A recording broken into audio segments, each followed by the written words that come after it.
بسم الله والحمد لله والصلاة والسلام على رسول الله. In this session, we want to reflect upon leadership. This is the first in a series on leadership. We want to initially look at the ayah of the Qur'an, which is found in Surah Al-Furqan, ayah number 74. وَالَّذِينَ يَقُولُونَ رَبَّنَا هَبْ لَنَا مِنْ أَزْوَاجِنَا وَذُرِّيَّاتِنَا قُرَّةَ أَعْيُنٍ وَأَجَلْنَا لِلْمُتَّقِينَ إِمَامًا. And those who say, "Our Rabb, favor us with spouses and offspring who are a comfort to our eyes and make us leaders of the righteous."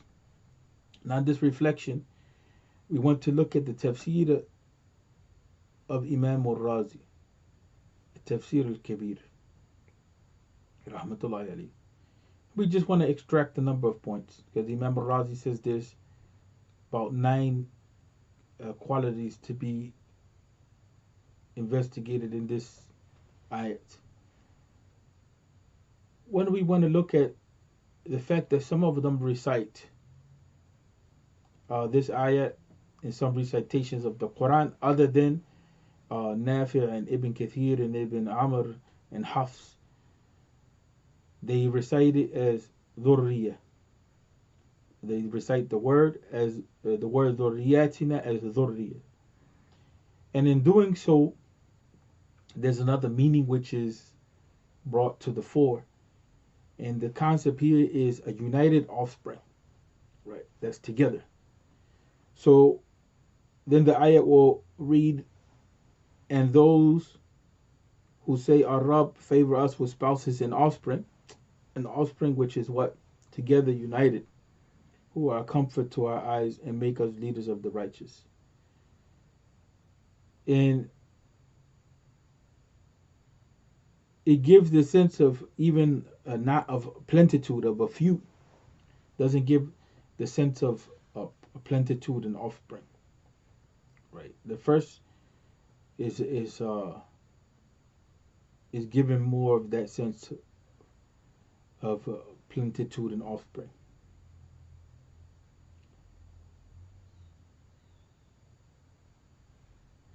The second point that he mentions is that there's no doubt that the objective here in this ayah, with regard to it mentioning our family being a comfort to our eyes, is in relation to their practice of the deen of Allah Ta'ala, and not their status and success and material achievement.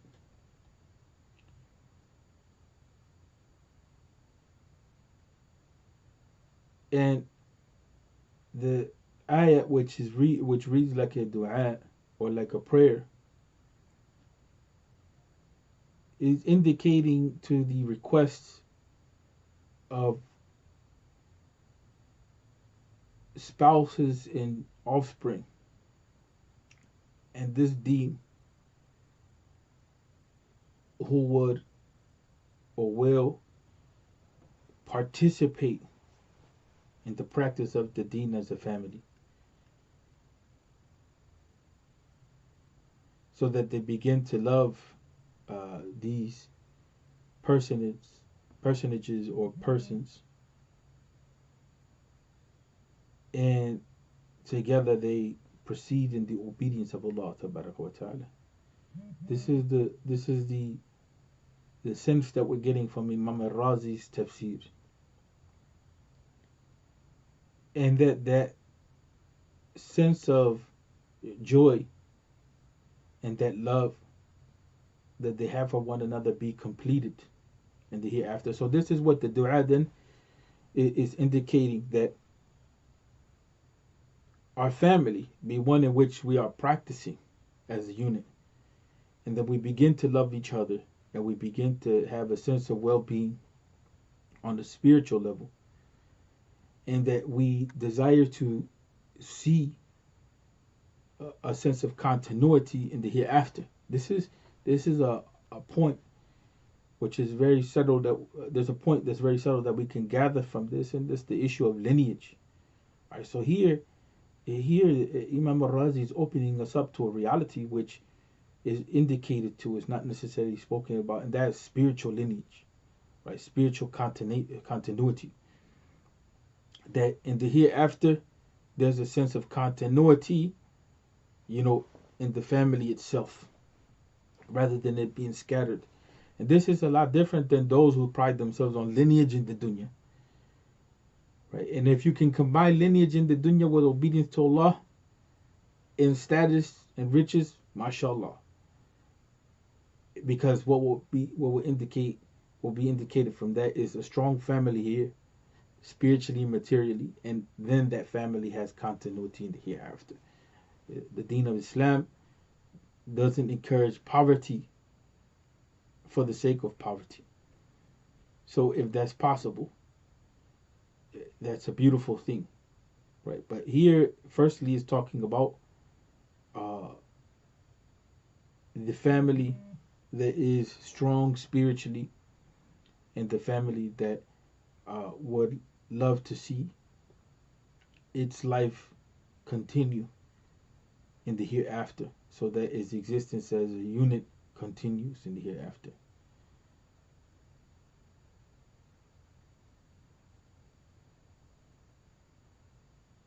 Another point that he mentions in his tafsir, aside from the issue of a strong family, in that strength being in the practice of the deen, he mentions the point of leadership. وَجَلْنَا لِلْمُتَّقِينَ إِمَامًا. And I'm not reading all 9 points, but I just want to frame the series with some points that are mentioned in this tafsir, so that we can look at leadership as is understood in the Qur'an. So he says, وَجَلْنَا لِلْمُتَّقِينَ إِمَامًا.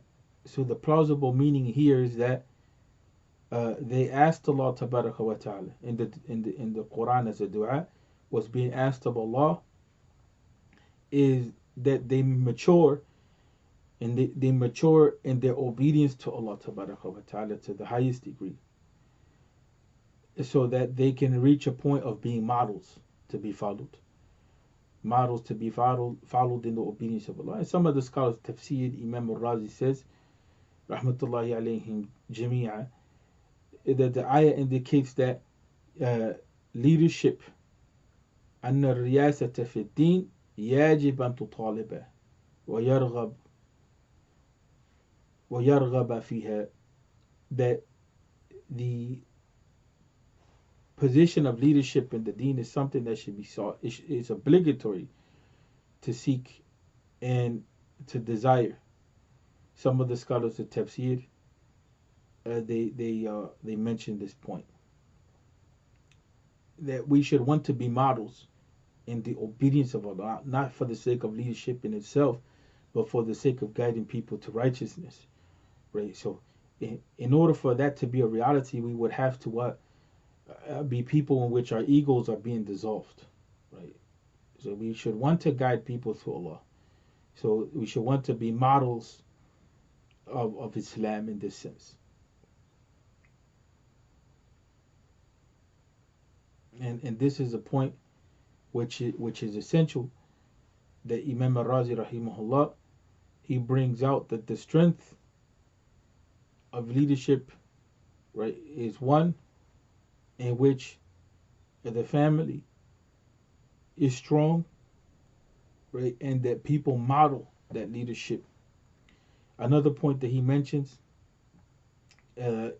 is that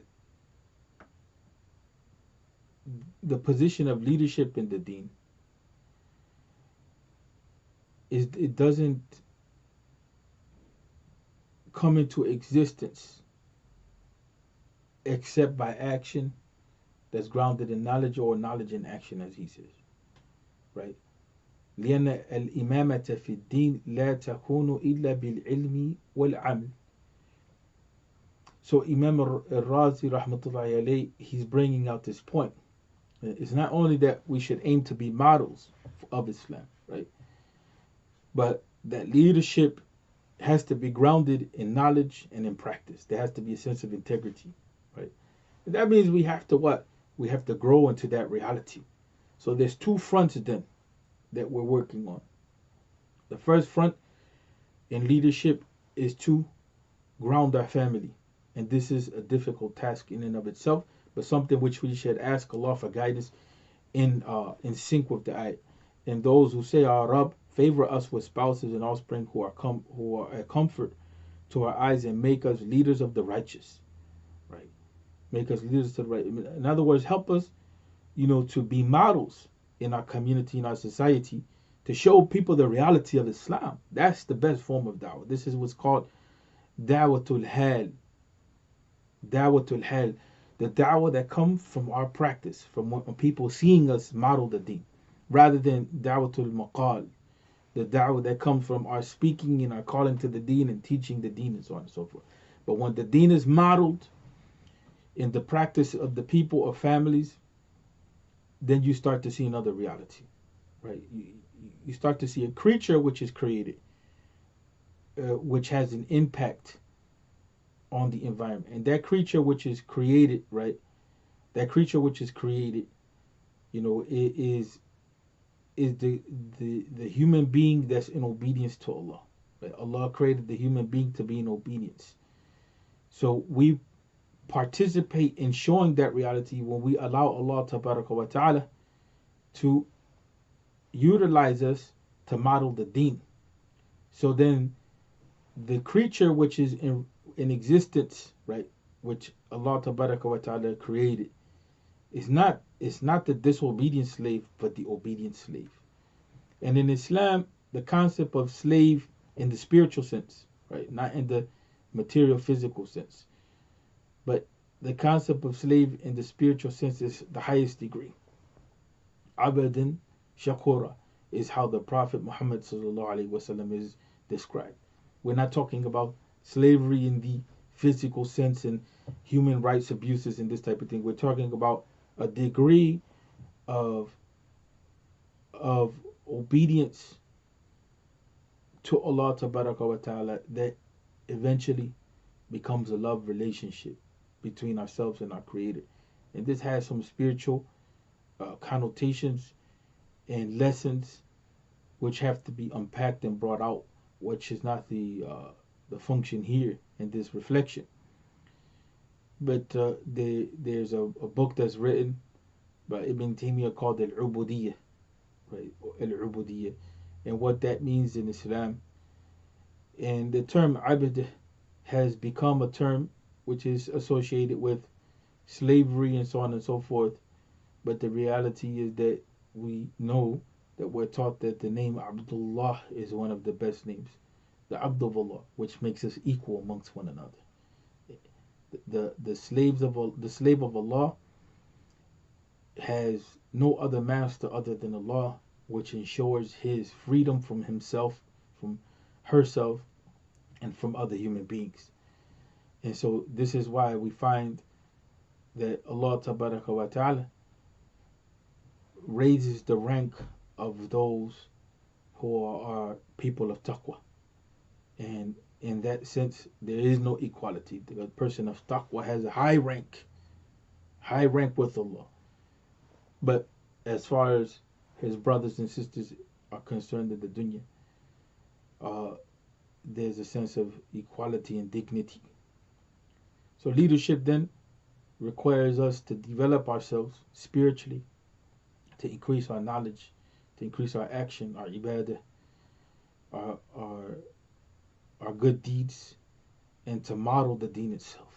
And this is the first reflection on leadership. And inshallah, we will continue with our reflection with regards to the leadership vacuum. أقول قولي هذا واستغفر لي ولكم والحمد لله رب العالمين.